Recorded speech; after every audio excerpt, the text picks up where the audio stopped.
Buenas noches para todos, feliz sábado, bienvenidos a un nuevo programa de Tiempo de Reunión, bienvenidos a un nuevo estudio de la palabra, a un nuevo folleto, una nueva lección, la lección número 2. Es una alegría poder estar con ustedes, acompañándolos junto a mi querido hermano y amigo Carlos.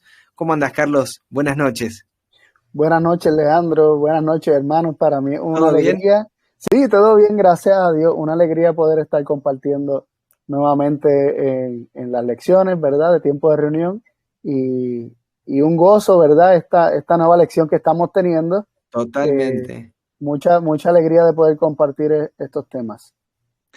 La verdad que es una alegría. La semana pasada estrenamos nuevo folleto, estrenamos nueva lección, una lección que escribió nuestro hermano Daniel Benjar, donde estuvimos ahí colaborando, corrigiendo y demás. Casi que viéndote acá y viendo la lección, me vienen recuerdos de hace unos meses atrás haciendo exactamente lo mismo, pero ahora lo vamos a presentar en vez de estar corrigiéndola. Mientras la repasaba me acordaba de algunas preguntas que hicimos y algunos comentarios, así que nada, es un lindo momento entre amigos.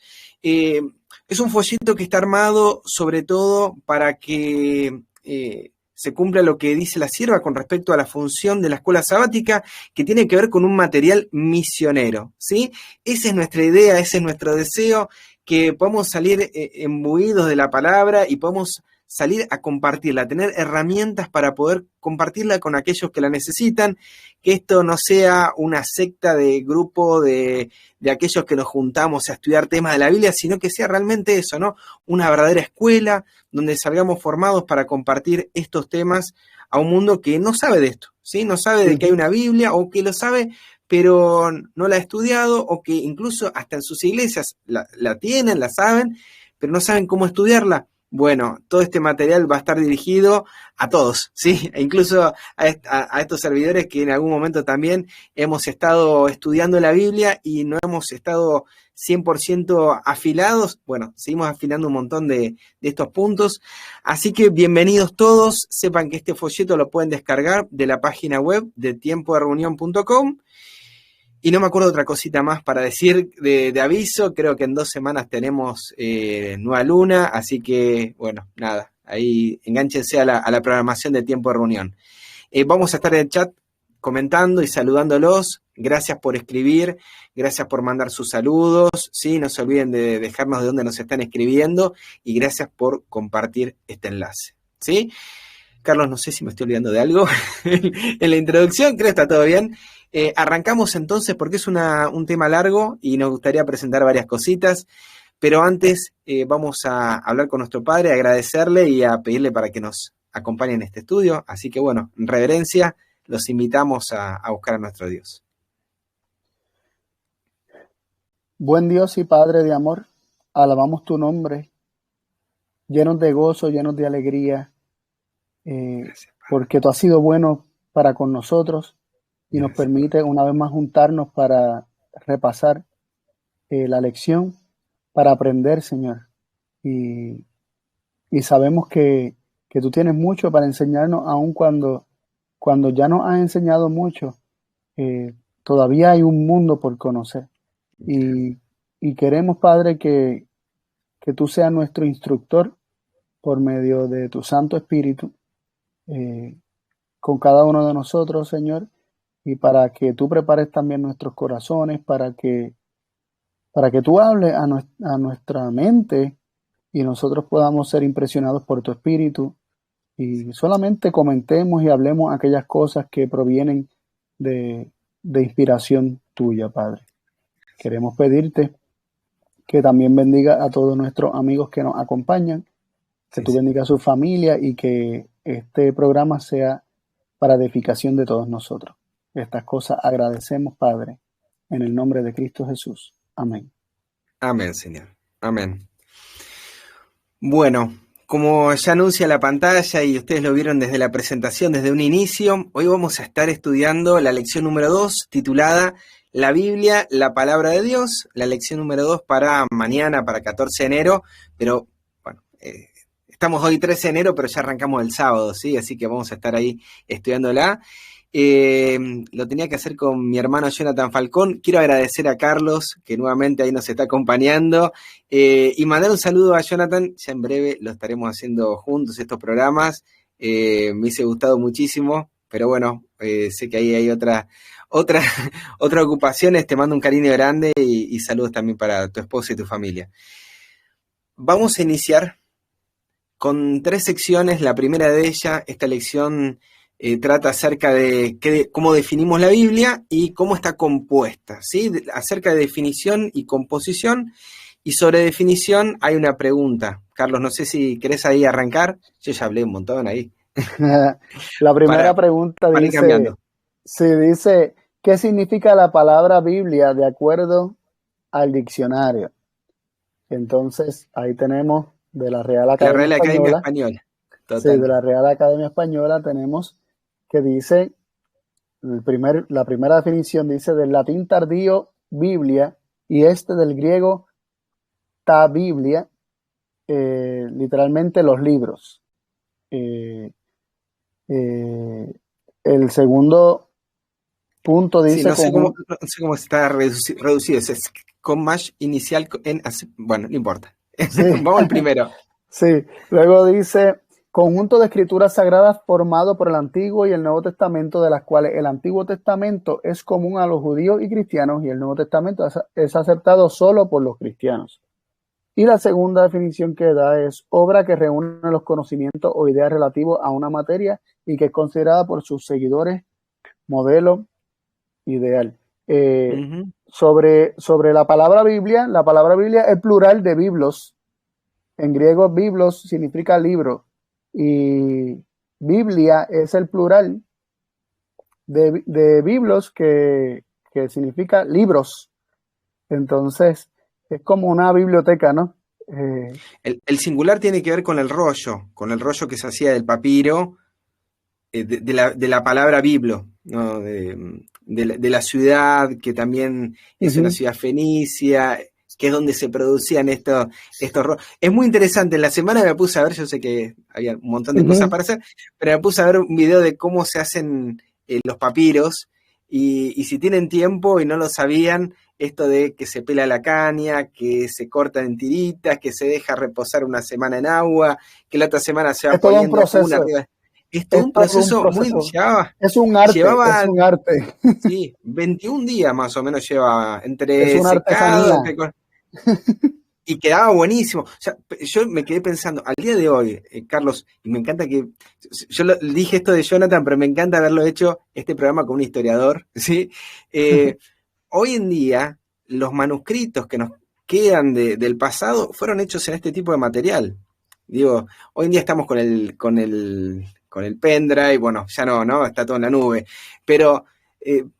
antes teníamos los rollos de papiro, los pergaminos... Pero pensaba a ver, vos tenés un CD cerca, tenés un soporte para leer ese CD, y te acordás la época de los CD que se te rayaban todo, y pensar que hay papiro de hace 2000 años que hasta el día de hoy se puede leer, está bien fragmentario y demás, pero se puede leer. Digo, pensaba en esto de, no es la piedra, no es la roca, pero hasta el día de hoy está esta Biblia, están estos rollos, y bueno, hoy podemos disfrutarlo en otro formato. Esto es de la Real Academia Española. Perdón que me metí en el comentario, Carlos. No. Pero este comentario de la Real Academia Española define primero Biblia como conjunto de escrituras sagradas, que ahí ya tenemos que empezar a pensar en canon.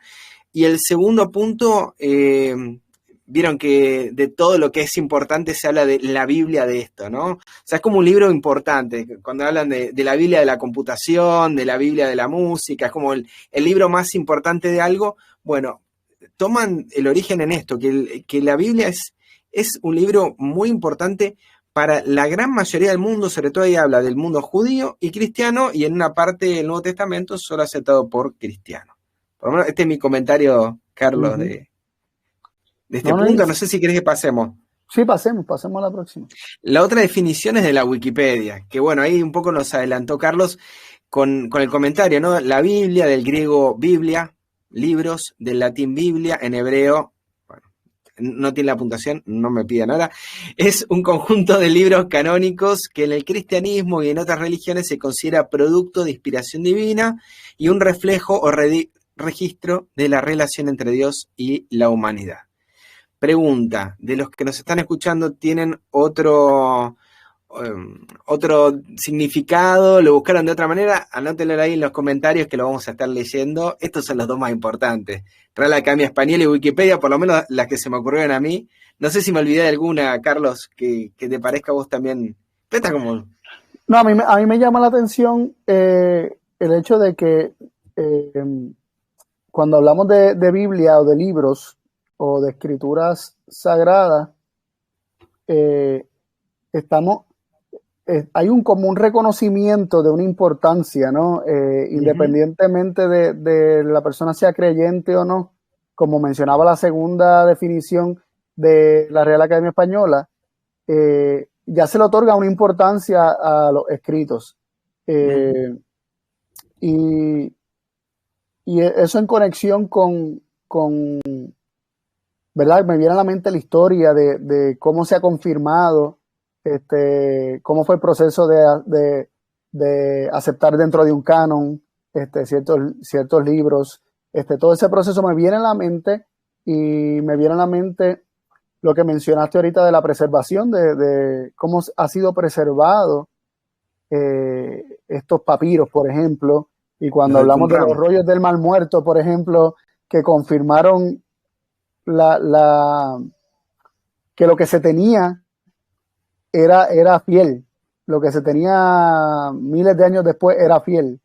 Entonces, me viene a la mente cómo todo esto apunta precisamente a lo que decía la definición de Wikipedia, donde se habla de que la Biblia es un conjunto de documentos que fueron inspirados, ¿no? O que se consideran como inspirados por Dios. Entonces me viene a la mente cómo Dios, el mismo que los inspira, busca la forma en que sean preservados y que permanezcan para nosotros, ¿no?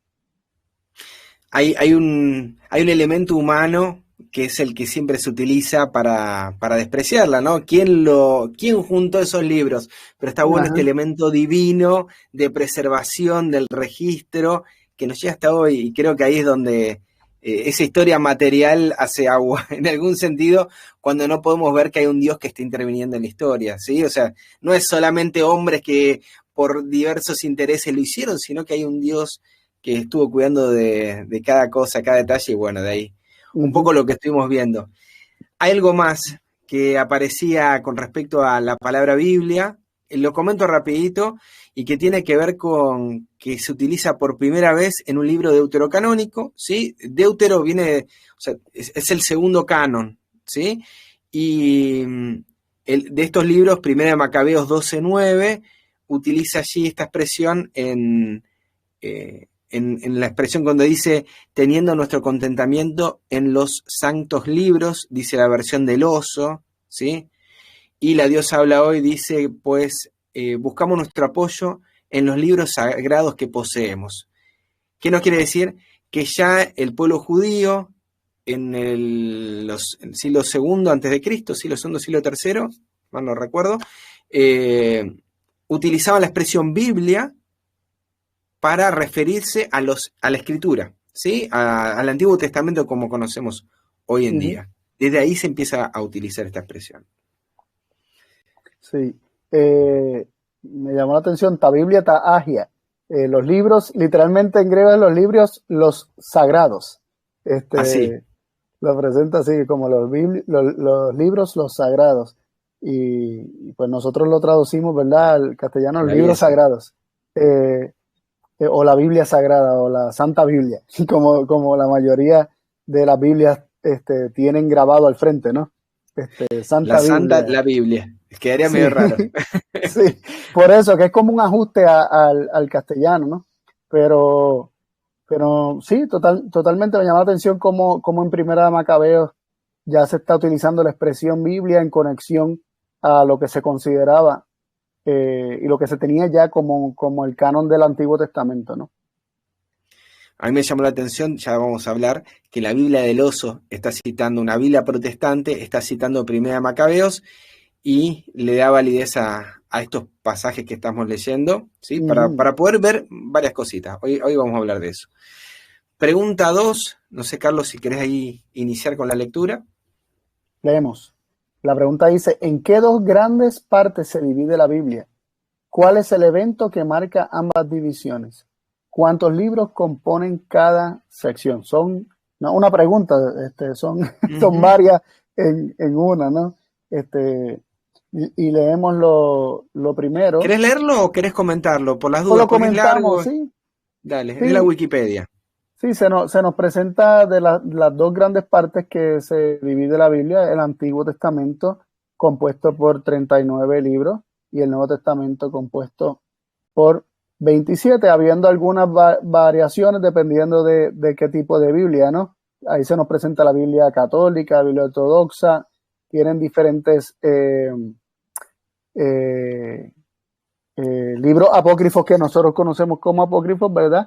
Tienen diferentes cantidades de números de apócrifos. La ortodoxa creo que tiene un poco más de libros apócrifos que la católica.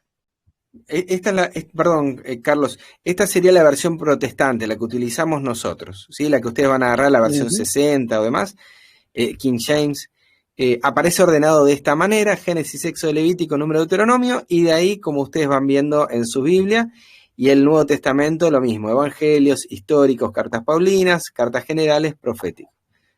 Ahora, no ocurre lo mismo cuando vemos, por ejemplo, en la versión católica, ¿sí? Que ustedes pueden ahí frenar y ver que no son el orden de los libros. Que no son 39 más en el Antiguo Testamento, son más, y también en la ortodoxa, pues también va a tener más. Por ejemplo, se va a citar el libro de Tobías, el libro de Judith, el libro de Macabeos, se va a citar el libro de Sabiduría, el libro de Sirácida y Baruch. Creo que también en Daniel agregan un capítulo, el capítulo 13. El capítulo 13.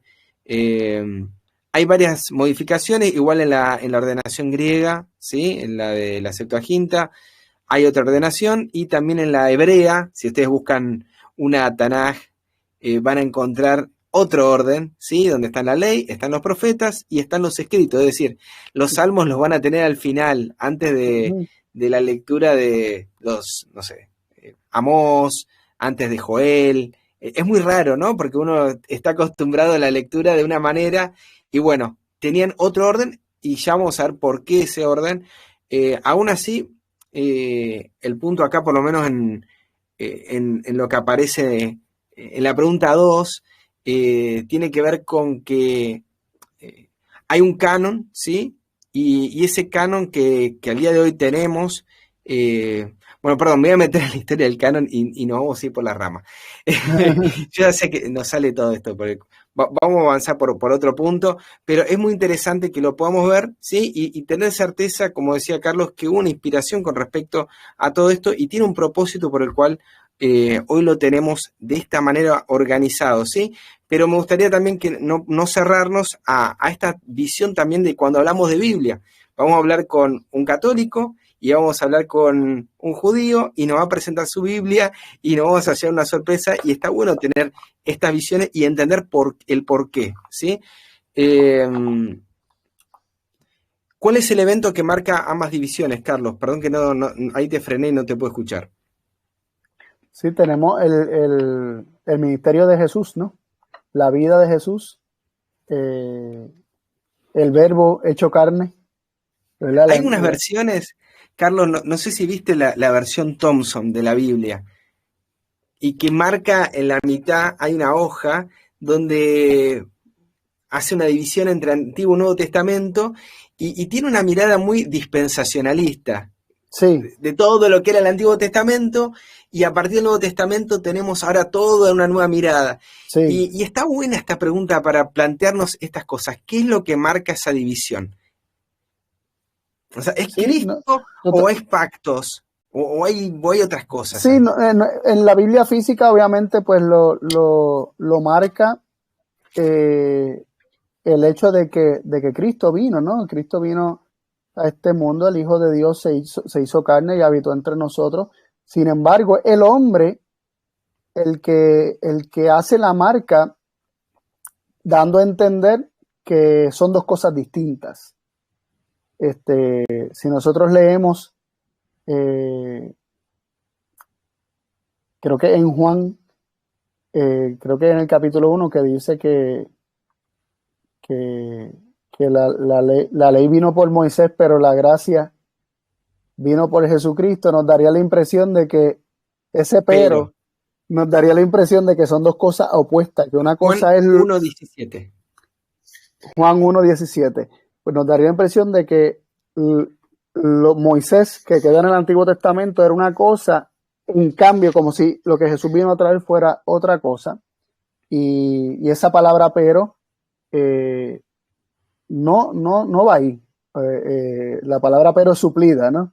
Entonces es agregada para motivos de traducción. Igual pudo haber sido agregada un y Jesús trajo esto. Porque y añade, no cancela para establecer otra cosa nueva, sino que añade, expande. Y Cristo precisamente habló de esto cuando dijo que Él no vino a abolir ni la ley ni los profetas, sino a cumplir. Entonces, toda línea que nosotros tiramos mentalmente, cancelando y dando por distinto, como perteneciente a otra época o perteneciente a otras personas, eso no es para mí. Vamos a tirar la línea aquí, a mí me corresponde solamente lo que se habló de Cristo en adelante. Es mentalidad de cancelación, ¿no? Es cultura, lo que nosotros llamamos cultura de cancelación. Te entiendo totalmente, Carlos. Es San Agustín, es mirar en dispensaciones. Ahora, hay un problema porque en nuestro idioma, cuando leemos la Biblia, hablamos de Antiguo Testamento y de Nuevo Testamento, y lo hacemos por una cuestión de practicidad, porque todos sabemos que estamos hablando de una cosa y de la otra. Si yo te digo, es que la misma historia está dividida entre antes y después de Cristo. O sea, y no es el 0 el año de nacimiento de Cristo. Exacto. Sabemos bien eso. Hay un -3, hay otro momento. Pero digo, lo usamos por una cuestión de practicidad, pero hay una dificultad en nuestro lenguaje y está bueno poder entender esto. Está bueno poder entender, por ejemplo, como vamos a ver la lección, que la Biblia no habla de Antiguo Testamento. Cuando Jesús habla de la Escritura, cuando habla de los escritos de Moisés, de los profetas, de los salmos, lo dice de una manera en particular. Y está bueno poder encontrar eso. Está bueno. Yo la verdad me pone feliz poder ver, o sea, poder entender qué dice la Escritura por esta cuestión de la cancelación. Saco esta parte de la Biblia. No me gusta, lo saco, como decía Carlos. Y realmente la Escritura es toda Escritura inspirada por Dios. Sí. No podemos cancelarla. Sí, y me viene a la mente una frase que utiliza mucho mi abuelita. Ella dice, los viejos también servimos. Los viejos también servimos. Muchas veces por llamar viejo o antiguo algo, te da la impresión de que ya no sirve. No, pues mi abuelita siempre dice, no, los viejos también servimos. ¿Qué tú te crees? Me encantó. Bueno, vamos un poquito más. Esto ustedes después pueden detener la pantalla y buscar, hagan sus propias averiguaciones con respecto a los libros. Había algo que queríamos mostrar o queríamos compartir de la Sierva de Dios en Manuscript Release o Manuscritos Liberados, tomos 15, página 66, párrafo 5. Ella dice, entonces vi la palabra de Dios pura y sin adulterar y que debemos responder por la forma en que recibimos la verdad proclamada de esa palabra. Vi que había sido un martillo para romper el corazón de piedra en pedazos y un fuego para consumir la escoria y estaño para que el corazón sea puro y santo. Y entonces dice algo con respecto a esto que hablábamos de los apócrifos, ¿sí? ¿Qué lugar ve a la Sierva de Dios estos libros que están fuera del canon conocido? Vi que los apócrifos eran el libro oculto y que los sabios de estos últimos días deberían entenderlo. ¡Wow! Deberían entender los libros apócrifos, ¿sí? Ese libro oculto. Vi que la Biblia era el libro estándar, ¿sí? O sea, es la base, que nos juzgará en el último día. Vi que el cielo sería bastante barato, por lo menos esta traducción, y que nada era demasiado caro para sacrificarlo por Jesús, y que debemos darlo todo para entrar en el reino. ¿Y qué lugar le dieron a los apócrifos en los tiempos de los pioneros? Esto es algo que ustedes pueden buscar en el libro, un mensaje para el pequeño, no me acuerdo el nombre, Una pequeña palabra una palabra para el pequeño rebaño. Ahí está. Una palabra para el pequeño rebaño, que es un texto que incluye textos de Elena de White, entre otros que aparecen allí, una publicación de la década del 40, de 1840 en adelante, ¿sí? No recuerdo bien, perdón, la fecha. Y en esta publicación, donde también aparecen primeros escritos, aparece como nota marginal muchos libros que hoy consideraríamos apócrifos, ¿sí? Fuera del canon bíblico. Por ejemplo, cita segunda de Esdras 15 del 5 al 27, ¿sí? Busca en tu Biblia a ver si encontrás segunda de Esdras. No la vas a encontrar. Por lo menos vas a ver que está Esdras y está después Nehemías, pero no aparece ningún segunda de Esdras. Otro libro que cita es el libro de Sabiduría de Salomón, que por ahí es un poco más conocido en las Biblias católicas, ¿sí? El de segunda de Esdras no va a aparecer en las Biblias católicas, pero sí el de Sabiduría de Salomón, capítulo 5, versículo 1 al 5. Este es otro, ¿sí? Donde también está citando segundas de Esdras 2 veces, y si ustedes detienen van a ver que es la visión, la primera visión que aparece en el libro Primeros Escritos, y abajo, a cada nota que va diciendo la sierva, hay una referencia de un libro de la Biblia, y entre ellos aparecen referencias a los apócrifos. Y esta es otra también donde aparece el libro de Segundas de Esdras 2 veces, y también donde la sierva dice, Esdras lo vio en la hambruna, en la pestilencia y en la espada. Nuevamente, busquen en el libro de Esdras, del profeta Esdras, si aparece algo de hambruna, pestilencia y espada, y van a encontrar registro, por lo menos en el libro que aparece en nuestra Biblia, el registro del pueblo de Dios saliendo de Babilonia, saliendo de la esclavitud y yendo a reconstruir Jerusalén, ¿sí? Los diferentes edictos de Ciro, de Darío, de Artajerjes. Bueno, pero esto no tiene nada que ver, ¿sí? Por lo menos en lo que uno... De hecho, ella está hablando de que Esdras lo vio en comparación con lo que vio Juan. Así que algo futuro, ¿no? Profecía futura. Y precisamente esa es la temática del libro de Segunda de Esdras. Se lo conoce Segunda de Esdras, se lo conoce Cuarto Libro de Esdras y se lo conoce también como el Apocalipsis de Esdras, ¿sí? Como para tener una cosita más, ¿sí? Y que no te pase como me pasó a mí en algún momento, decir, uy, los apócrifos, uy, los deuterocanónicos, ver que también hubo quien lo citó y poder leerlo también con ese criterio, ¿sí? Entendiendo esa jerarquía, la sierva dice, el libro estándar, la base es la Biblia, y eso hay que colocarlo en primer lugar de todo, y no tenemos que confundir una cosa con otra, pero los sabios deberían entenderlo. No sé, Carlos, si querés agregar algo más, que no quede ahí solito. Sí, no, que eso mismo, que nosotros deberíamos filtrar la información que se obtiene de los apócrifos a través de la Biblia, ¿no? De qué nos enseña la Biblia y qué nos dice la Biblia. Y si no va conforme al libro estándar, pues entonces descartarlo. Te mencioné en otro momento, ¿verdad? Que hay alguna cita que había leído de Elena White donde ella habla de que parte del apócrifo estaba dañado y parte no. Entonces, pues nosotros deberíamos tener la Biblia como estándar para lograr identificar qué partes no son útiles, ¿no? Sí. Y ahorita mismo leímos de Primera de Macabeo, estábamos viendo la utilización de la palabra Biblia, la Biblia, Taagia, estuvimos viendo y ahí no fue útil el libro de Macabeos, porque es un libro que dentro de todo es historia, ¿no? Es historia y nos relata las guerras las guerras macabeas, de Judas Macabeo y los diferentes sucesos que se dieron en aquel momento, y no deja de ser historia, ¿no? Y tiene que ver con el pueblo judío, También nos relata algunas cosas muy interesantes acerca de qué ocurrió con... Sí, qué pasó con el arca del pacto, por ejemplo, cuando Jeremías lo tomó, varias cosas interesantes, ¿no? Que uno puede, son datos históricos. Jeremías se llevó a otros sacerdotes con él para esconder el arca en el monte desde donde Moisés vio la tierra nueva. Perdón, la tierra nueva no, bueno, la vio en visión, pero desde donde vio la Canaán, ¿verdad? Desde donde vio la tierra prometida, y los sacerdotes les dijo que no volvieran a buscar el arca, y ellos como quiera intentaron buscarla de vuelta y nunca encontraron dónde la escondieron, hasta el día de hoy. Pero es interesante, ¿no? Estos libros tienen detalles interesantes y detalles históricos. Totalmente. Y obviamente uno se puede sentar a leerlo teniendo claro que el libro estándar es la Biblia.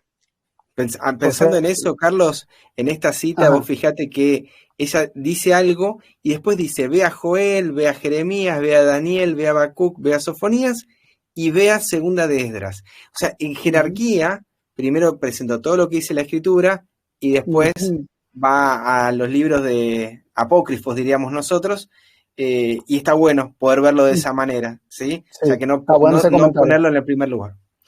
Vamos a la pregunta 3. Dice, ¿en qué 3 secciones se divide el Antiguo Testamento? Y citaba Lucas 24, 44. No sé, Carlos, si querés leerlo y comentarlo. Sí, dice, y les dijo, estas son las palabras que hablé estando aún con vosotros, que era necesario que se cumpliesen todas las cosas que están escritas de mí en la ley de Moisés y en los profetas y en los salmos. Y el versículo 27, que fue un poquito antes de que se revelara como Jesús, recuerda, con los dos que iban de camino hacia Emaús, los 2 discípulos que iban de camino hacia Emaús, pues él allí dice que comenzando desde Moisés y de todos los profetas, les declaró en todas las escrituras lo concerniente a él. Obviamente sin que ellos supieran que él estaba hablando de sí mismo en aquel momento, pero más adelante le habló Jesús ya abiertamente, revelándose ante los discípulos en el aposento alto, y les dice que todo lo que pasó era lo que estaba escrito acerca de sí en la ley de Moisés, en los profetas y en los salmos, teniendo estas 3 divisiones: Moisés, profeta y los salmos. Y luego el versículo 27, que realmente fue antes, dice Moisés, los profetas y las escrituras, o el resto de las escrituras, o todas las escrituras. Así que los salmos caen dentro de esas todas escrituras. Y así vimos cómo estaba la Tanaj dividida hace un ratito, ¿verdad? Que está la ley, están los profetas y luego está el resto de la escritura o los salmos, que incluyen todo lo que es poesía. Tanaj, que vos mencionaste recién, es un acróstico de Torah, Nebim y Ketuvim, ¿sí? O sea, ley, profetas y escritos, o todo lo que está a continuación. Hay interesante 2 cosas. Primero, el Antiguo Testamento, Jesús nunca lo cita, nunca dice, bueno, comenzando desde el Antiguo Testamento les declaró, y como bien dijiste también, no tenía mucho de antiguo si él lo estaba utilizando para hablar de sí mismo. Es decir, tenía mucho de presente, tenía mucho para decirles a ellos, y por qué no también para decirnos a nosotros acerca de Jesús. Seguían estando vigentes, de hecho, los apóstoles van a estar citando constantemente el Antiguo Testamento. Esas eran las escrituras que ellos tenían, por cuanto no se había hecho todavía un canon del Nuevo Testamento, aunque sí se tenían algunos escritos, por ejemplo, en común, como por ejemplo Pedro dice que estaban los escritos de Pablo. O sea, así más adelante lo vamos a mencionar, pero que se tenían esas cosas así, pero no se tenía todo como un conjunto. Totalmente. Entonces vemos a Pablo constantemente citando el Antiguo Testamento, cuando dice que toda escritura inspirada, se está haciendo referencia a las escrituras inspiradas que se tenían conocidas como inspiradas, como siendo la palabra de Dios. Entonces, para ellos, para ninguno de los apóstoles, lo que nosotros conocemos como Antiguo Testamento era cosa antigua o vieja o caduca. sino que era algo muy, muy, muy presente, muy vivo. Quisiera avanzar un poquito más, Carlos, porque no nos va a dar con el tiempo y ya estoy viendo. No vamos a entretener mucho. Perdón a los hermanos que nos están escuchando, pero realmente esto es apasionante. Es apasionante. Cuando uno se puede estudiar esto, es apasionante. ¿Qué nombres se da a sí mismo la Biblia? Yo por ahí me quedé con la pregunta, bueno, en la Biblia no se da nombres a sí mismo, pero sí vamos a ver muchos autores, incluso el Señor, presenta la Escritura de una manera en particular y podemos encontrarla en Isaías 34:16 como el libro de Jehová, en Lucas 24:27, Juan 5:39 como las Escrituras, en Romanos 3:2 y en Lucas 8:21 como la palabra de Dios, en Colosenses 3:16 como la palabra de Cristo, en 2 de Timoteo 2:15 como la palabra de verdad, en Hebreos 6:5 la buena palabra de Dios, ahí repite palabra de Dios, pero la buena palabra, le agrega ese adjetivo, y en Mateo 26:56 las escrituras de los profetas. Hay algo que se ve en todos y que tiene que ver con la expresión de algo escrito o en dónde está publicado, ¿sí? Y después hay un montón de adjetivos o de dónde o de quién proviene, ¿sí? De Jehová, de Dios, de Cristo, de los profetas, y ahí también esos adjetivos, que es la palabra de verdad o es la buena palabra. No sé, ¿qué viste, Carlos, con respecto? Ahora que uno ve así ese pantallazo rápido, ¿qué es lo Sí, que te surgió al ver esto? primero que todas esas declaraciones son ciertas, ¿no? Totalmente. Es la palabra de Jehová, de Dios, de Cristo, de los profetas, podríamos decir de Moisés. Total, Es, totalmente. es la palabra, pero hay un orden, ¿no? Y el orden de la revelación nos presenta en Apocalipsis 1:1 Uy, qué que, buena que está eso. que está Dios, y por eso es palabra de Dios, porque es la revelación de Jesucristo que Dios le dio Dios le dio. a Jesucristo. Entonces Cristo lo hace saber por medio de un ángel a quien a sus profetas. Entonces, en ese caso a Juan, en el caso de Apocalipsis, ¿verdad? Pero está ese orden, ¿no? Dentro de lo que se menciona en estos versículos, tenemos a Dios como la fuente de la revelación, luego tenemos a Cristo recibiendo la revelación del Padre, y luego Cristo dándole por medio del espíritu de profecía, por medio del espíritu de Cristo, por medio de sus palabras, ¿verdad? Y su inspiración a los profetas, ya sea comisionado por medio de un ángel o Cristo mismo dándola él personalmente. Pero me llama la atención en Colosenses 3:16 que dice la palabra de Cristo, me viene a la mente que la palabra de Cristo, porque es lo que Cristo comunica, ¿no? Sí. Es lo que Cristo comunica, es el testimonio de Jesús, que es el espíritu de la profecía, es lo que él testifica, es lo que él es el testigo fiel y verdadero, y las palabras de Dios son fieles y verdaderas. Entonces, esa palabra fiel y verdadera, esa revelación de verdad que Dios da a Cristo, que es fiel y verdadero, Cristo como testigo fiel y verdadero da su testimonio, el testimonio de Jesús, que es el espíritu de la profecía, y eso es lo que reciben los profetas, y nosotros las tenemos gracias a esos hombres que se dejaron utilizar por Dios. Están buenísimos los dos comentarios, Carlos, me encantaron, y está bueno porque ya nos vamos metiendo y nos vamos metiendo un poco en esto de que la Biblia no se contradiga, que todo es verdad, y vemos un montón de cosas y todos son verdad, y no, pero es todo verdad, y está bueno poder verlo y poder tener una explicación bíblica en la que diste en Apocalipsis. Vamos a avanzar algunas citas que ustedes van a tener ahí en la lección y otras que no, ¿sí? Así que, bueno, vayan acompañándonos. Esta sí aparece en la lección. Dice, el poder de Cristo, el Salvador crucificado para dar vida eterna, debe ser presentado al pueblo. Debemos demostrarle que el Antiguo Testamento es tan ciertamente el Evangelio en sombras y figuras como el Nuevo Testamento lo es en su poder desarrollado. El Nuevo Testamento no presenta una religión nueva. El Antiguo Testamento no presenta una religión que haya de ser superada por el Nuevo. El Nuevo Testamento es tan solo el progreso y desarrollo del Antiguo. Esto está en Joya de los Testimonios, tomo 3, página 43. Y perdón, esto no estaba en la lección, esto lo agregué porque hablaba del Antiguo y Nuevo Testamento. Y la siguiente dice, la palabra de Dios contenida en el Antiguo Testamento y el Nuevo, estudiada con fidelidad y recibida en la vida, comunicará sabiduría y vida espirituales. Debe amársela con un amor sagrado.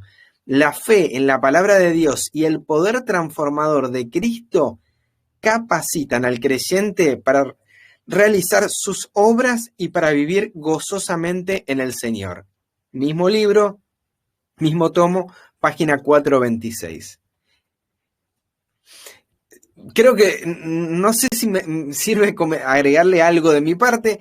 Creo que cuando lo busqué, estaba buscando ahí Antiguo y Nuevo Testamento y qué dice la sierva y cómo no desprecia el Antiguo Testamento, sino que lo va vinculando con el Nuevo. Pero me gustaría escucharte, Carlos. A mí me llama la atención la aclaración que se hace en la primera de las dos citas, cuando dice que el Nuevo Testamento es tan solo el progreso y desarrollo del Antiguo. Cuando se hace esa aclaración de que no queda cancelado el Antiguo, de que no es algo nuevo, que no es una religión nueva, sino que es como una expansión, ¿no? Un progreso, un desarrollo del Antiguo, no puedo evitar pensar que sigue el modelo divino y que sigue el orden del Padre y el Hijo, ¿verdad? Y la jerarquía de la familia del cielo, donde Dios es para nosotros, ¿verdad? Se presenta como invisible, ¿verdad? Que habita en luz inaccesible, ¿verdad? Y Cristo siendo la imagen del Dios invisible, el resplandor de su gloria. Cuando dice progreso y desarrollo, está presentando un principio de expansión, así como Cristo expande o amplifica esa gloria, es el resplandor de la gloria del Padre que se encontraba o se encuentra en luz inaccesible, pero Cristo lo hace accesible para el hombre, ¿no? Entonces me viene a la mente esa relación y así mismo aplicarlo a la Biblia. El Antiguo Testamento, no sé si recuerda la cita del deseado a toda la gente del primer capítulo, donde dice que la tierra estaba que no tenía la comprensión correcta del carácter de Dios, que está en tiniebla, a oscuras, estaba oscura, en tiniebla en cuanto a la comprensión del carácter de Dios. Pues así mismo pasaba con las escrituras, ¿no? Estaban ahí, pero el hombre en su mayoría, ¿verdad? Poco habían vislumbrado las verdades reveladas en el Antiguo Testamento y era necesario que aquel que conocía perfectamente a Dios viniera a este mundo a hacer una revelación correcta acerca de Dios. Pero ¿cómo lo iba a hacer Cristo? Cumpliendo las escrituras y citando constantemente las escrituras del Antiguo Testamento. En todo su ministerio él estuvo remitiéndose a las escrituras y dijo, como mencionamos hace un rato, que como aparece allí en Mateo capítulo 5, versículos 17, 18, que él no vino, ¿verdad?, a abolir la ley de los profetas, sino que él vino a cumplir y que no pasaría ni una jota ni una tilde de la ley hasta que todo fuese cumplido, ¿verdad? Que hasta que todo fuese cumplido, ¿verdad? Que hasta que el cielo y la tierra no pasaren, ¿no? Entonces tenemos a Cristo haciendo alusión a las escrituras del Antiguo Testamento, pero precisamente viviendo los principios, y eso conecta con la segunda cita de estas que están aquí, donde se nos presenta que la palabra de Dios contenía tanto en el Antiguo como en el Nuevo, debe ser recibida en la vida, ¿no? De esa forma se convierte no solamente en teoría, sino en práctica, por transformador. Un poder transformador. Hablaba de este modelo divino, de esta marea de amor que fluye en ese modelo. Y pensaba, ¿no?, en esto de que si es estudiada con fidelidad y recibida en la vida, comunica sabiduría y vida espiritual. Es la manera que la recibimos. Si la entendemos en ese principio, ¿sí?, de fuente canal, recibimos las bendiciones de esa conexión. Vamos, pues nos quedan varias citas, Arturo, te iba a decir Arturo. Carlos, ya vamos con la cita, pues voy a cambiar los nombres. Mensajes selectos, tomo 2, página 120, Carlos, no sé si querés leerla. Sí. Ahí. Sí, dice así. La proclamación de los mensajes del primero, del segundo y del tercer ángel ha sido establecida por la palabra inspirada. No debe alterarse ni la parte más mínima. Ninguna autoridad humana tiene más derecho de cambiar la ubicación de estos mensajes que la que posee para sustituir el Antiguo Testamento por el Nuevo. El Antiguo Testamento es el Evangelio expresado en figuras y símbolos. El Nuevo Testamento es la realidad. El uno es tan esencial como el otro. El Antiguo Testamento presenta lecciones provenientes de los labios de Cristo, y esas lecciones no han perdido su fuerza en ningún detalle. Esto conecta con lo que hablamos hace un ratito de que era la palabra de Cristo, ¿verdad? Y el testimonio Exacto. de Jesús, ¿no? Totalmente. Totalmente, digo, con qué cuidado debiéramos nosotros hablar de las escrituras de las cuales Jesús utilizó para referirse a sí mismo, porque fueron de sus labios que salieron. Sí. Y no, mira, Alejandro, me viene a la mente esta pregunta que se podría A hacer. ver. ¿Qué contiene el Nuevo Testamento? Pues las enseñanzas de Cristo. ¿Qué Ujú. contiene el Antiguo Testamento? Las enseñanzas de Cristo. Es el Evangelio. O sea, Exacto. es muy claro. Vamos a avanzar a otra. Digo, me gustaría que después ellos, los hermanos que nos están escuchando, la sigan desarrollando un poquito más. Esta tiene que ver con algo que metimos ahí de apócrifos, pero no solamente eso, sino también de la validez de la palabra. ¿Cómo sabemos? ¿Y qué pasa con aquellas cosas? Vos dijiste que ahí que en Juan 1:17 hay una palabrita que se agregó. Entonces ya empezamos ahí, uy, Carlos, te metiste en un terreno complicado, vamos a perder la fe. ¿Qué hacemos con eso? La sierva dice en Primeros Escritos, página 220, vi que Dios había guardado en forma especial la Biblia. Sin embargo, cuando los ejemplares de ella eran pocos, hubo sabios que en algunos casos cambiaron las palabras pensando que estaban haciendo más claro su sentido, cuando en realidad estaban confundiendo lo que era claro e inclinándolo hacia sus opiniones establecidas que eran gobernadas por la tradición. O sea, hubo buena voluntad, ¿sí? Sí. Pero vi que la palabra de Dios en conjunto es una cadena perfecta, de la cual una porción se vincula con la otra y la explica. Los verdaderos buscadores de la verdad no necesitan errar, porque no solo es la palabra de Dios clara y sencilla al presentar el camino de la vida, sino que el Espíritu Santo es dado como guía para comprender el camino de la vida en ella revelado. Está buena esta explicación. ¿No? Hay como dos partes del tema y una explica la otra. No sé, Carlos, si quieres comentar algo con respecto. Sí, que Se te vino como botando idea, mencionaste, sí, no, como mencionaste antes, ¿verdad? De introducción a esta cita, la primera reacción de nosotros al comenzar a leer esto es como que la Biblia la cambiaron, que le añadieron palabras, que en algunos casos cambiaron la palabra, y dice algunos casos en plural, o sea, son varias veces, esto ocurre en bastantes ocasiones. Tenemos la ventaja con algunas versiones que las palabras suplidas o añadidas están en itálicas, ¿verdad? En cursiva, como a veces se le llama también. Entonces, eso nos permite identificar qué palabras han sido añadidas. Pero, o sea, que no hay que irse al griego para ver palabra por palabra cuál fue añadida. Pero aún así, aun cuando lo que se tiene el hombre, pues, no con malas intenciones, ¿verdad? Según Elena White no quiso, exacto, atribuirle malas intenciones a ninguna de estas personas. Estaban haciendo lo mejor que podían en cuanto a su conocimiento. Aún así, nosotros tomando esa Biblia con los errores de traducciones o con las palabras posiblemente añadidas o cambiadas, cuando se toma la Biblia en conjunto, como un todo, y se deja que una parte explique la otra, no vamos a errar, no debemos errar. Como dice la cita, no hay necesidad de que erremos. No tenemos por qué llegar al error, porque si la tomamos toda, si la tomamos como un conjunto, como una cadena perfecta, donde una porción o una palabra, un versículo explica otro verso, otra porción, siguiendo eso, entonces vamos a ser llevados siempre a la verdad.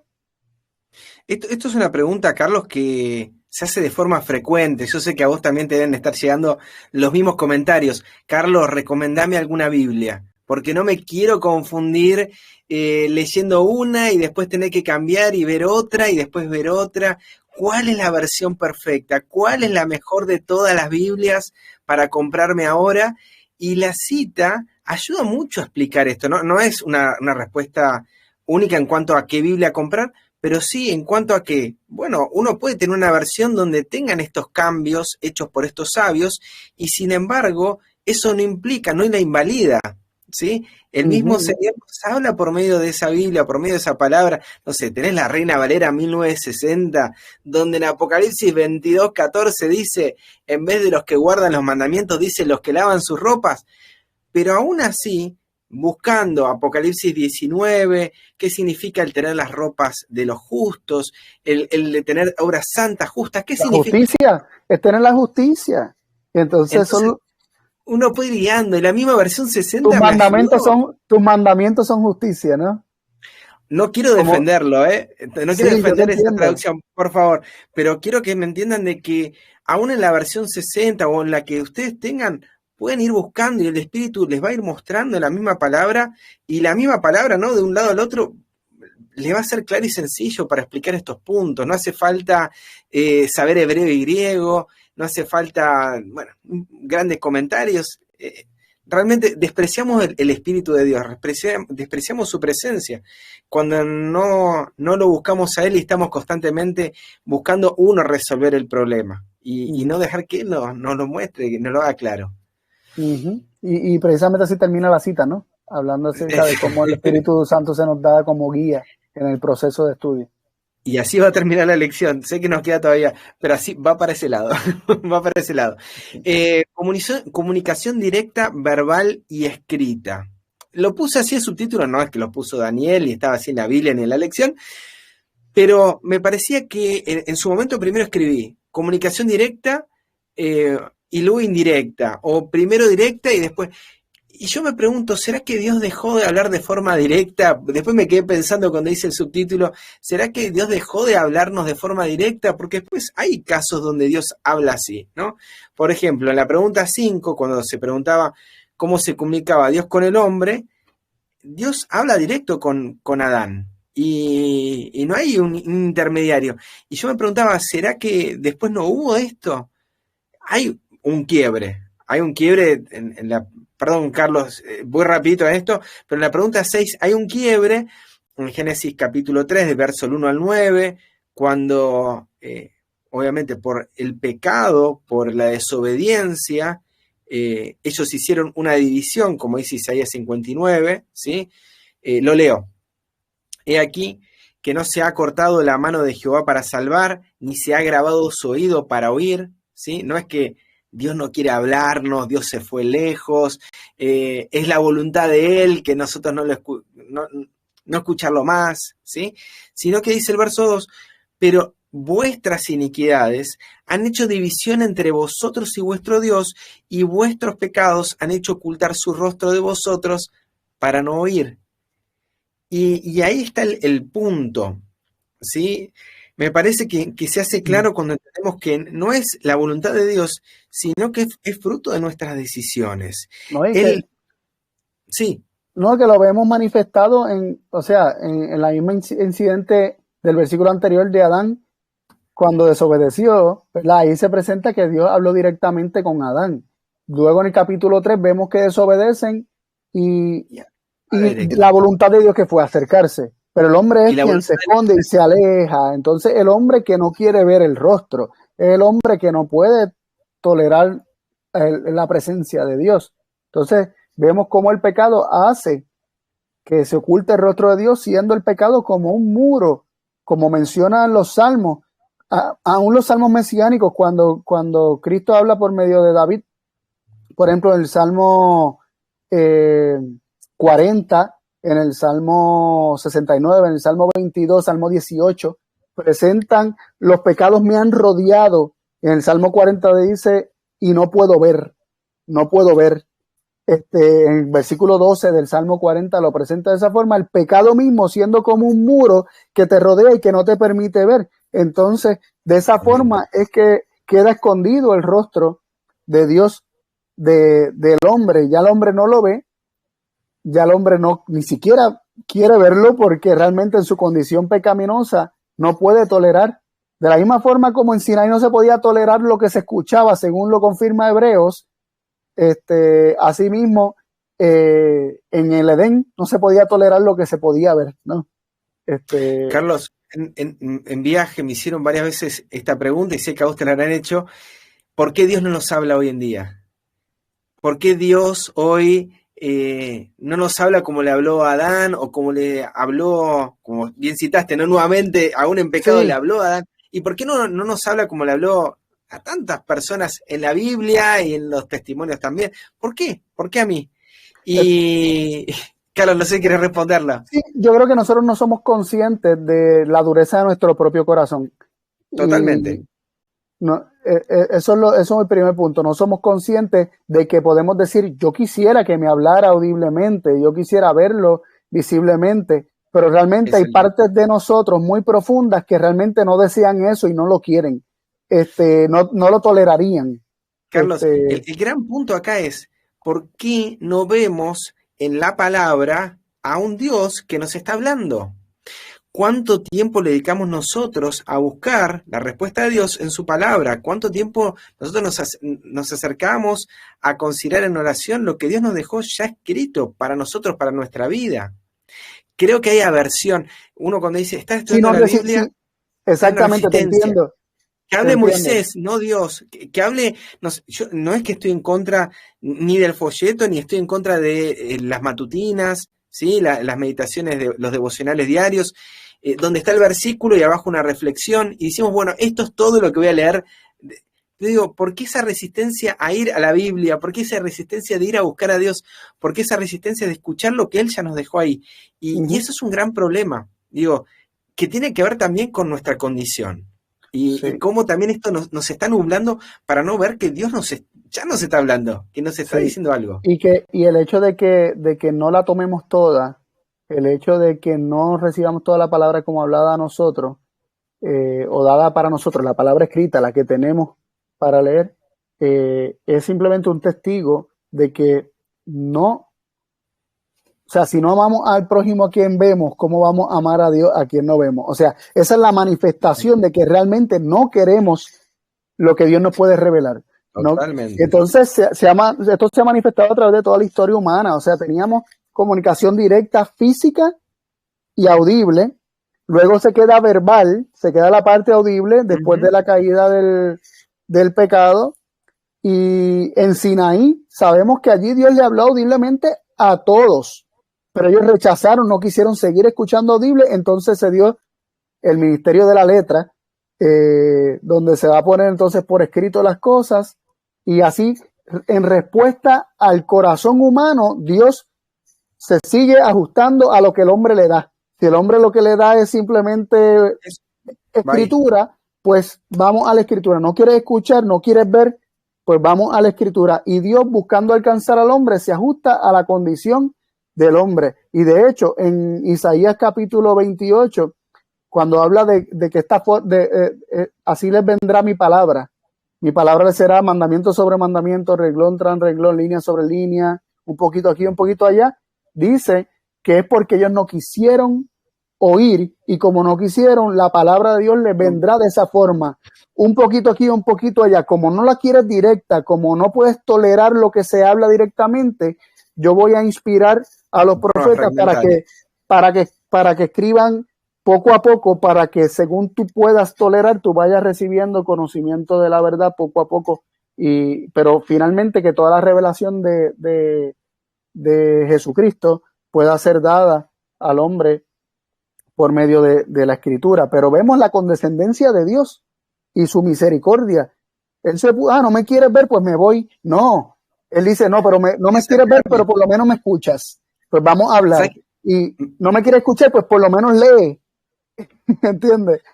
Me vino un pasaje a la mente, no recuerdo la referencia, sé que está en Deuteronomio, pero habla como diciendo que Dios como el nuestro, que está cerca de nosotros, ¿no? Que no es como Mm, los demás, Él está cerca.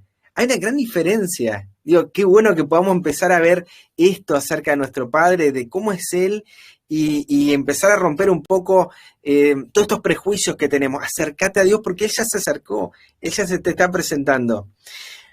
Vamos a la pregunta 7. ¿Sí? Nos quedan algunas y ya estamos finalizando, así que nos gustaría compartir algunas cositas más. No sé, Carlos, si querés leerlo, Sí, la 7 dice, después por favor. que la comunicación directa se rompiera, ¿cómo hacía Dios para revelar su voluntad? Y aquí leemos en Amós 3:7, porque no hará nada el Señor Jehová sin que revele su secreto a sus siervos los profetas. Números 12:6 dice, y él les dijo, oíd ahora mis palabras, si entre vosotros hubiere profeta de Jehová, yo le apareceré en visión, en sueño hablaré con él. Salmo 119:105 dice, lámpara a mis pies tu palabra y lumbrera a mi camino. Y Hebreos 1:1 y 2 dice, y Dios, habiendo hablado muchas veces y en muchas maneras, en otro tiempo a los padres por los profetas, en estos postreros días nos ha hablado por su Hijo, a quien constituyó heredero de todo, por quien asimismo hizo el El universo. universo. Así que vemos Dios hablándonos por medio de los profetas, pero siempre es a través de Cristo, ¿no? Ujú. Según vimos ahorita, hace un ratito, el orden de la revelación, era Cristo quien hablaba a los profetas. Dios utilizó los profetas y dijo finalmente, enviaré a mi hijo, como la parábola, ¿no? Le enviaré a mi hijo. Y, y es triste que no pudo, el hombre le manifestó con Cristo lo que hace con la palabra de Dios, la rechaza. Y Cristo vino como la palabra, como el verbo, y el hombre lo crucificó, o sea, lo rechazó. Entonces decimos que queremos que Dios nos hable directamente y crucificamos a Cristo diariamente, ¿no? También es un asunto que tenemos que reflexionar sobre eso. ¿Cómo está nuestro corazón para recibir la palabra de Dios, no? Bueno, creo que por lo Otro menos de tema, mi parte disculpa. no hay mucho más, de mi parte no hay mucho más para agregar. Me parece importante esto y a veces nos quedamos con lo que aparece, lo visible, ¿no? El profeta, y no nos damos cuenta de lo que estaba mencionando Carlos, de que el Padre nos está hablando por su Hijo en todo momento, en todo tiempo, e incluso lo mandó en carne, ¿sí? Para presentarse a Él, ¿sí? Para manifestar, ¿sí? ¿Cuál es su voluntad? ¿Cuál es su deseo para con nosotros? Es el propósito. Bueno, pregunta 8, ¿sí? ¿Qué previsión adicional tomó Dios para que su voluntad fuera preservada para las generaciones futuras? Hay varios pasajes. No lo voy a leer todo porque no vamos a detener, pero ahí marqué algunas. Primero, ¿sí? Dios le habla a Moisés y le dice, escribe tú estas palabras. Esto está en Éxodo 34:27. Eso es lo primero que hace. En Números 33:2, Moisés escribió sus salidas conforme a sus jornadas por mandato de Jehová. ¿Qué hace Moisés? Escribe la historia, ¿sí? Porque Dios le manda que lo haga. En Isaías 38, ve pues ahora y escribe esta visión en una tabla. Pensaba en Habacuc, ¿no? También Ujú. en una tabla que puedan leerlo de acá para allá, pero bueno, esto tiene que ver con otra cosa. Esta visión en una tabla delante de ellos y anótala en un libro. En Jeremías 32 nos dice, así habló Jehová Dios de Israel, diciendo, escríbete en un libro todas las palabras que te he hablado. Y en Apocalipsis 1, que ya lo ha mencionado Carlos, en el verso 19, Jesús le dice, escribe las cosas que has visto, y las que son, y las que han de ser después de esta. Como bien mencionaste, Carlos, hay un deseo de Dios de alcanzar en el soporte, en el formato que ellos puedan recibir. Y en este caso tiene que ver con, no quiero que se borre esto, déjalo plasmado para que hoy nosotros también podamos recibir estas palabras. Así nos fue en la historia, la sierva de Dios, después vamos a leer que nuestro Padre se expresó de otra manera, ¿sí? Y la capacidad humana, y podemos decir un montón de cosas, era distinta de tal manera. Hoy hablamos con mi esposa de lo que dice el conflicto de los siglos en la introducción, ya lo vamos a ver, perdón, pero nos quedamos pensando en esto de los primeros 25 siglos, donde la revelación era oral y el padre le decía al hijo, y eso quedaba en la mente, y mi esposa me decía, pero ¿cómo? No le agregaban nada, y yo le decía, y no, eran 6.000 años de pecado menos, 5.000, no tenían la misma, creo, o sea, uno podría argumentar eso, ¿no? Pero hay algo en el hombre también de que no solamente, creo yo, tiene que ver con las consecuencias del pecado, sino también con lo frágil que es la memoria para recordar ciertas cosas y cómo Dios, aún así, con el desgaste y demás, el Señor nos proporciona una manera para que esto quede registrado. Y no es, yo lo veo también muy de historiador, hay un momento donde la historia está escrita y antes está en otro soporte, y uno ve que no tiene que ver con una evolución de las personas, ¿sí? De que antes la gente no tenía la forma de escribir y se comunicaba de otra manera hasta que el hombre llegó a ser inteligente y empezó a escribir, sino que en la historia bíblica nos muestra todo al revés, o sea, hay una involución, ¿sí? Y hay un deseo de Dios de acercarse a nosotros. No sé si se entiende, Carlos, mi comentario, perdón ahí Sí, si... sí, totalmente. Y el método de enseñanza en los tiempos de Cristo, por ejemplo, era que la gente se memorizaba todavía en tiempos de Cristo gran parte de las escrituras. Y hay registros de de muchas personas que se aprendían, aquellos que iban a la escuela rabínica, se memorizaban la Torá, se memorizaban la ley de Moisés. Y si no se incluyen también muchos otros libros. De hecho, no sé si tenías conocimiento, me imagino que sí, pero J.N. Andrews memorizaba grandes porciones de la Biblia al punto en que llegó ¿Se a sabía todo memorizar el Antiguo Testamento? el Nuevo Testamento, creo que era, no estoy seguro, pero el Nuevo Testamento completo se lo llegó a memorizar y gran parte del Antiguo. Y eso ya más cerca de nosotros. Yo creo que tiene que ver mucho con el descansar. Por ejemplo, yo cuando pequeño me sabía los números de teléfono de todo el mundo, pero desde que tengo esto, donde anotarlos, ya no me los, que ya no se ejercita en esa dirección, ¿no? Te entiendo. Entonces, pues, creo que eso es otro factor para añadirle a los otros que ya se mencionaron, pero la metodología de enseñanza hebrea era memoriza primero, luego entiende. Primero tú te memorizabas las cosas y luego buscabas entenderlas. Y de hecho, Waggoner, E.J. Waggoner, un pionero adventista, uno de los mensajeros que Dios utilizó para dar el mensaje de la justicia por la fe que fue presentado en 1888 y la verdad acerca de los pactos. Él decía que cuando nosotros nos memorizamos, cuando ya nos sabemos la Biblia, entonces estamos capacitados para entenderla, para comenzar a estudiarla. Porque cuando leamos un versículo, muchos otros versículos que ya están aquí dentro metidos van a comenzar a conectar. Y ahí es que entonces pues comenzamos a unir versículo con versículo y hacer ese ejercicio de dejar que la Biblia se interprete ella misma, y esos pasajes difíciles de entender, como mencionamos hace un ratito, pues de momento sean esclarecidos y la verdad bíblica salga a flote. Pero un proceso que se dan aquellos que realmente quieren alimentarse de la palabra de Dios, aquellos que sinceramente de todo corazón toman la Biblia cada día diciendo Dios háblame, y van a ella y buscan entenderla. A esos que juntan la escritura y buscan un poquito aquí y otro allá, y en oración, como decía, pidiendo la promesa del Espíritu como guía, pues ellos la van a entender. Pero gracias a Dios, vuelvo y digo, por hombres que se dejaron utilizar y escribieron las cosas que eran necesarias Muy para amados. nosotros, aquellos hombres muy amados como Daniel, como Juan, que sinceramente son instrumentos de Dios para que nosotros conozcamos las cosas que atañen a nuestra salvación, nuestra vida eterna y al conocimiento de Dios. Porque, a ver, Carlos, lo que compartí, es cierto que hay un desgaste, pero mientras vos hablabas, me vino un pasaje a la mente que no es del que quiere o el que corre, sino de que Dios que tiene misericordia.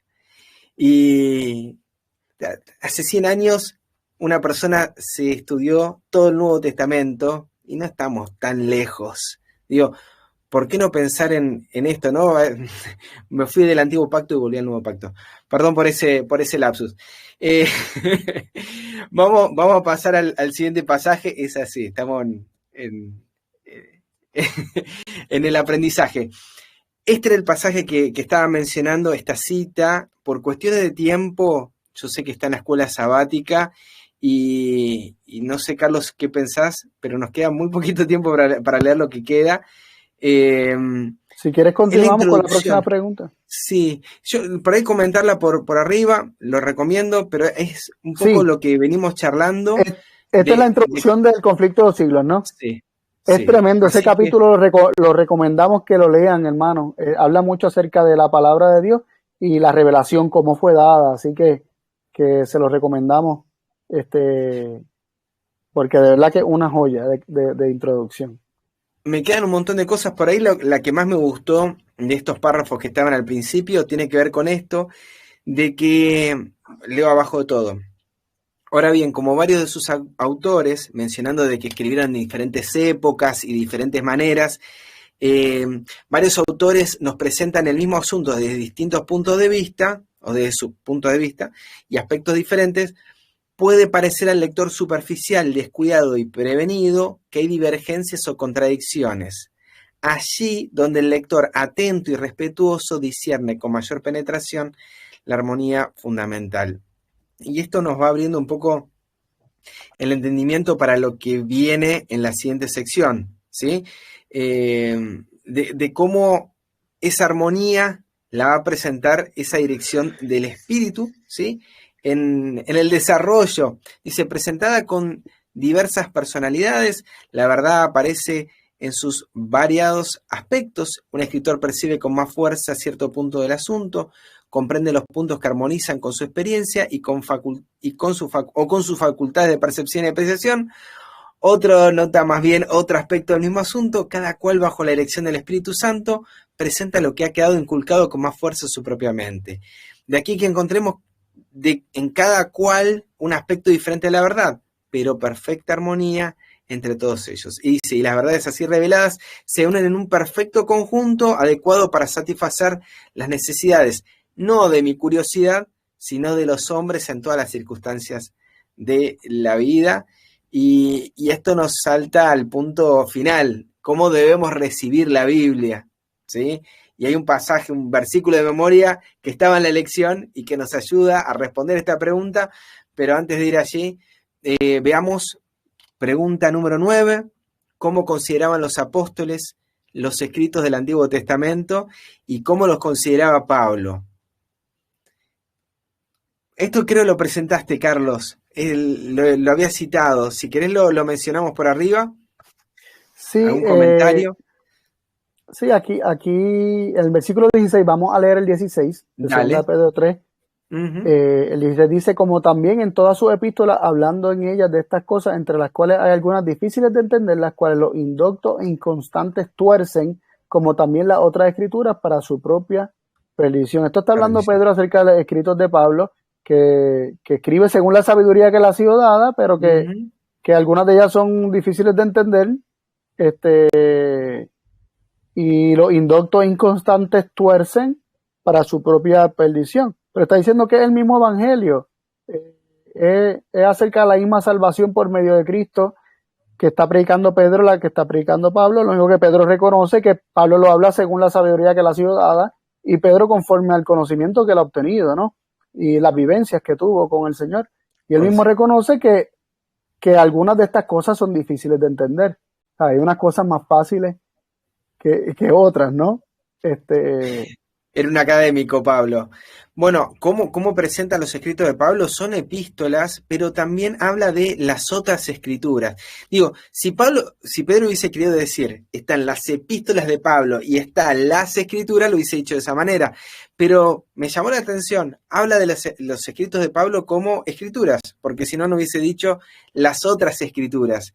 Y de esa manera se está refiriendo ya de forma directa a que las cartas de Pablo y que los escritos que estaban circulando estaban teniendo un nivel de aceptación al igual que el Antiguo Testamento como lo conocemos hoy en día, la ley de Moisés, los profetas y los salmos. Está teniendo una circulación, está teniendo circulación estos escritos. De hecho, Pablo le pide a los colosenses que se lea la Odisea y la Odisea la de los colosenses, que se intercambien los escritos porque son consejos, ¿verdad? Y son mensajes para la iglesia de Dios, donde quiera que esté. Así que ya había una circulación de estos escritos. No nos quedó la de la carta a la Odisea. ¿Será que nosotros somos esas cartas abiertas? Bueno, que estarán leyendo nosotros los colosenses. Pregunta 10. ¿Cuál es la mayor razón para la existencia de las Escrituras? En el verso 30 y 31 de Juan 20 nos dice: ciertamente muchas otras señales hizo Jesús en presencia de los discípulos, los cuales no están escritas en este libro, pero estas se han escrito para que creáis que Jesús es el Cristo, el Hijo de Dios, y para que creyendo tengáis vida en su nombre. Y agregué abajo el 25 porque me parece siempre muy interesante cómo finaliza Juan su carta, su evangelio, escribiendo de que se podría haber escrito un montón de cosas, pero no alcanzarían las bibliotecas. Imagínense esta locura, no alcanzarían las bibliotecas, no cabría lugar para escribir todo lo que se puede decir acerca de Jesús, de todo lo que hizo. Sin embargo, las que están escritas fueron para que creamos que Jesús es el Cristo. Y explica qué significa que es el Cristo, es el Hijo de Dios. Es decir, para que creamos su procedencia divina, para que creamos que Él es divino, para que creamos que Él es nuestro Salvador, y para que creyendo tengáis vida en su nombre. Y me gusta esta conexión, o sea, hay una importancia en creer en su carácter divino. Hay una importancia acá, que ese es el gran objetivo de toda la Biblia, sobre todo acá estamos hablando del Evangelio. El interés que tenía Juan de presentar el Evangelio era hablar de cómo obraba Jesús, cómo era Él, que Él es nuestro Salvador, y cómo se ve eso. Y que Él era la revelación del único Dios verdadero. Totalmente. Cuyo conocimiento es vida eterna. Totalmente. Esta es la vida eterna. Que te conozcan a ti, el único Dios verdadero, y a Jesucristo, a quien has enviado. Dios como el único Dios verdadero, Cristo como el enviado de Dios, revelando a Dios, manifestando a Dios. Si le creemos a Cristo, tendremos vida en su nombre, en el nombre que Él nos manifestó, en el nombre que Él nos reveló acerca de Dios. Entonces, ¿cómo debemos recibir la Escritura? Debemos recibirla entendiendo que no está para satisfacer nuestra curiosidad, sino para conocer, como bien decía Carlos, conocer cómo es nuestro Dios a través de Jesús, que es el divino Hijo de Dios. Y creyendo esa revelación, creyendo esa verdad, tengamos vida. Qué difícil, pensando en las múltiples contradicciones de las manifestaciones de Dios, poder ver y creer que Jesús es la manifestación perfecta del Padre, y creer a pesar de que toda la corriente y toda la marea nos venga bombardeando en contra. Es realmente el gran desafío. Y es ahí donde está planteado que es ahí en creer en esto que tenemos vida. Pregunta 11 y 12, vamos a saltearla, ¿sí? Ya estamos finalizando, hermanos. Hay algo que Dios puede hacer desde el principio y es revelar lo antiguo, y lo que Él revela desde lo antiguo, Él dice que su consejo permanecerá y haré todo lo que quiero. Es lo que Él revela, dice que anuncio, verso 10, que anuncio lo por venir desde el principio y desde la antigüedad, lo que aún no era hecho, que digo, mi consejo permanecerá y haré todo lo que quiero. ¿Y cuál es su consejo? Por lo menos este es el comentario que hacíamos en su momento cuando leíamos la escuela sabática. El consejo de Él es que estudies con diligencia para presentarte a Dios aprobado, como obrero que no tiene de qué avergonzarse, que traza, que usa bien la palabra de verdad. Este es el consejo. O sea, cuando uno dice, ¿y qué es esto que Dios dijo en la antigüedad? Sus pensamientos son de paz, son de bien, no son de mal para nosotros. Este es el consejo de Él. Y es un papá que te está diciendo, estudialo para presentarte a mí como aprobado. Y yo pensaba hoy, mientras hablaba con con jóvenes sobre este tema en exámenes, ¿no? Y estamos ahí pensando tengo que estudiar la Biblia para sacarme un 10. Y si no, voy a estar desaprobado delante de Dios. Pero este es el consejo de Dios. Dios te está diciendo, estudiá como obrero que no tiene que avergonzarse, que la usa bien, estudiala. No hay más que eso. O sea, pienso en Isaías capítulo 1, dejar de hacer lo malo, aprender a hacer el bien. Es una cuestión de mirar y ver la salvación de Jehová. Es de sentarse, de contemplar, de descansar en Él. Nos ponemos muchas cargas, que yo lo veo de esa manera, nos ponemos cargas en rendir.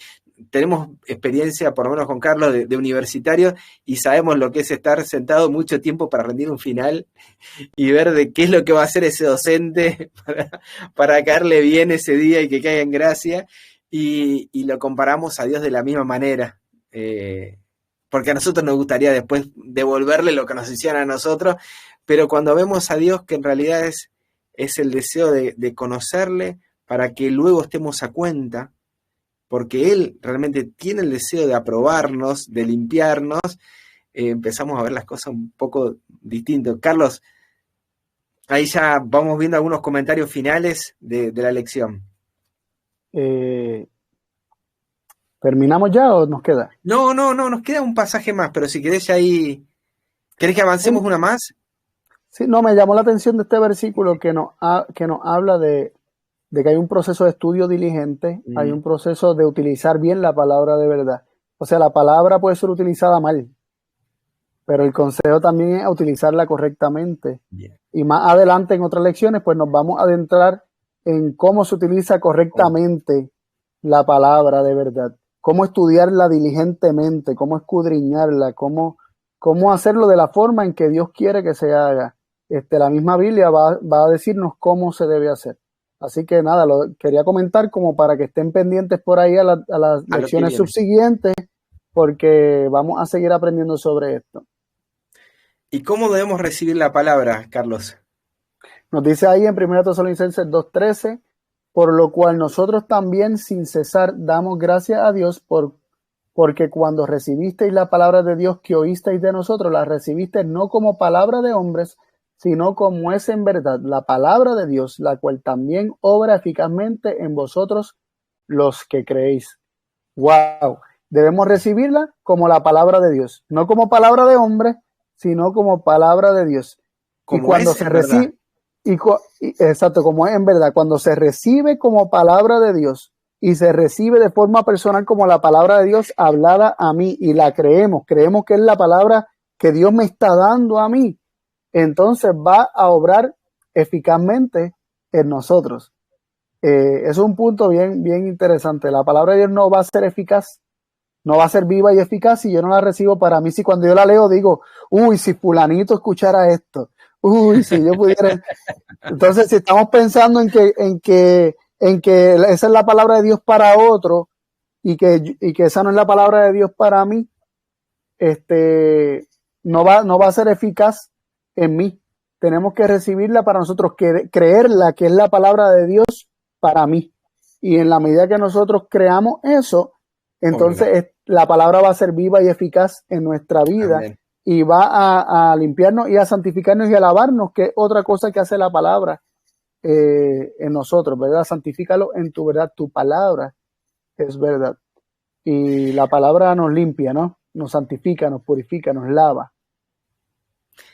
A propósito, Carlos, este pasaje era el pasaje de estudio de memoria, del versículo de memoria, y no sé si la semana pasada lo comentaron, qué bueno tener versículos de memoria, qué bueno poder tener oportunidades para repetir porciones de la Biblia y que lo podamos hacer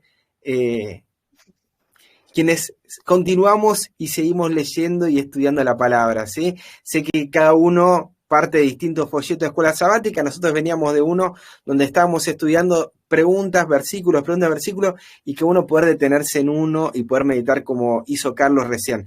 Pero esta reflexión que hace Carlos no la hizo sino antes de haber memorizado este pasaje y haber retenido este pasaje, ¿sí? Y haber conectado otros, tal vez no intencional para esta lección, pero vinculando otros pasajes para que le cierre.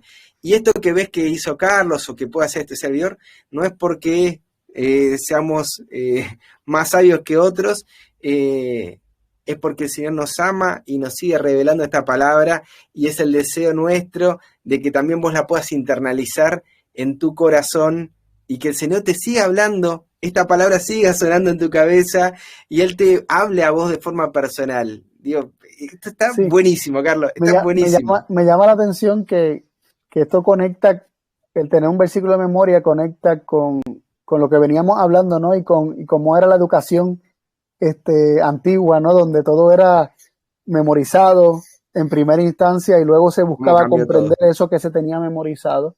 Y me viene a la mente cómo había que escribir la palabra en la frente, ¿no? Cuando la escribirás en tu frente, en donde sea, tú sabes, en los postes, donde sea. Deuteronomio 6. Porque se presenta como aquello que tenía que estar en todos lados para que se memorizara, para que se aprendiera. Y finalmente la palabra que nos da testimonio de Cristo, y Cristo nos revela al Padre, finalmente nos va a ayudar a que el nombre del Padre, como dice Apocalipsis 14, versículo 1, para los 144,000, el nombre del Padre está escrito en las frentes. Ese es el objetivo final, que tengamos grabado en nuestra mente, memorizado y creído ese carácter de Dios tal como se revela en Cristo Jesús. Ese es el objetivo de la Escritura, ser sellados, ¿no? Broche de oro, Carlos. La verdad que ¿qué otra cosa no puede llegar a esto? Y agradezco mucho al Padre el haberte puesto en mi camino y en este estudio de la palabra para poder enriquecernos y para poder seguir afilando esta espada, puliendo para poder entender y comprender cada día más su palabra. Hermanos, sí que podríamos estar mucho tiempo más. Hay hermanos que dicen, no, que continúen, yo estoy acá tranquilo, pero hay un momento donde hay que finalizar y nos pone triste este momento, pero también felices de que ustedes van a tener herramientas para mañana continuar y seguir expandiendo esto. Había algunas cositas más que queríamos compartir, o este servidor quería proponerles, lo dejo en pantalla, ustedes frenen, ahí hay una de la fe por la cual vivo, ¿sí? Esto aparece en la escuela sabática, pero recuérdenlo, este es el testimonio para la iglesia, tomo 8, de cómo debieran ser las escuelas sabáticas.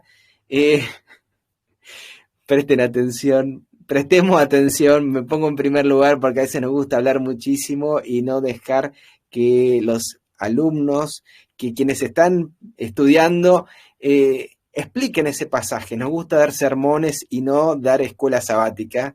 Y bueno, acá hay un ejemplo muy bueno. Continúa la cita. Ay, que está buenísima, Carlos, me encantaría leerlas todas, pero bueno, ahí ténganla. Y hay una más que me gustaría con esta finalizar y que tiene que ver con la lectura que nosotros estamos realizando. ¿Por qué nos gusta tanto las novelas o los libros del mundo y no la Biblia? Porque no le estamos dedicando tiempo, y el deseo de la sierva es que volvamos a dedicarle tiempo a la palabra, volvamos a dedicarle un renovado interés a la escritura. Y dice, será para ustedes un amigo y un guía. Y pensaba en esa frase final de poder realmente enamorarse de la palabra, de Cristo, y volver a darle una segunda oportunidad. No sé, cada uno en sus diferentes experiencias, capaz alguno mucho tiempo de cristiano, o alguno tal vez hoy por primera vez, por darle hoy esa oportunidad. Y por lo menos ese es mi deseo en esta noche para todos. Y a lo largo de las lecciones, ¿sí? Poder darle una vuelta de tuerca a esto que tal vez se hacía rutinario, empezar a escuchar más, renovar nuestro interés en la palabra y empezar a escuchar más a un Dios que está interesado y que nos está hablando hoy en día. Carlos, gracias mi hermano, gracias por este tiempito. Gracias a ti. Y gracias a todos los hermanos que nos acompañaron hasta esta hora. Nos vemos en un próximo programa la semana que viene a cargo de, sí que va a estar Roberto o va a estar alguien por el estilo. Creo, Carlos, vas a estar descansando, gracias a Dios. También ya te hemos ocupado bastante. Igual yo sé que lo haces con mucho cariño. Y los despedimos a todos con una oración, así que de forma reverente los invitamos a orar. Querido y amante Padre Celestial, gracias, buen Dios, por este momento especial que nos regalás en el comienzo de tu sábado, de tu descanso, para encontrarnos contigo. Gracias, Padre, por hablarnos de forma clara en tu palabra. Gracias porque tenés este deseo y te acercás a nosotros para presentarte de forma personal, entendiendo, Padre, que nuestras iniquidades nos alejan de ti y que aún así, Padre, no considerás eso, sino que nos considerás tus hijos. Gracias, Padre, porque en Cristo, porque creyendo en Él, Padre, podemos ser tus hijos. Señor, gracias porque tenemos este sábado para recordar y descansar en esta fe de saber que somos amados por ti.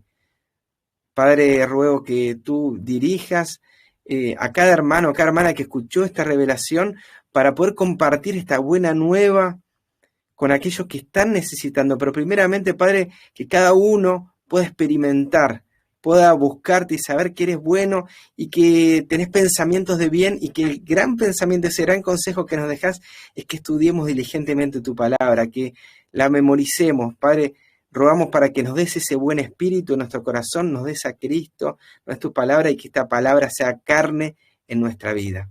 Bendice a Carlos, bendice a su familia, a su ministerio, así también a todos los hermanos que están aquí presentes. Padre, bendícelos, despídelos con tu Santo Espíritu. En el nombre de Jesús, amén, Señor. Carlos, un abrazo grande, mi hermano. Que Dios te bendiga mucho. Amén, amén. Un abrazo a ti también, Leandro, y un abrazo a todos nuestros amigos que por ahí se conectaron. Feliz sábado, Maranata. Bendiciones para todos.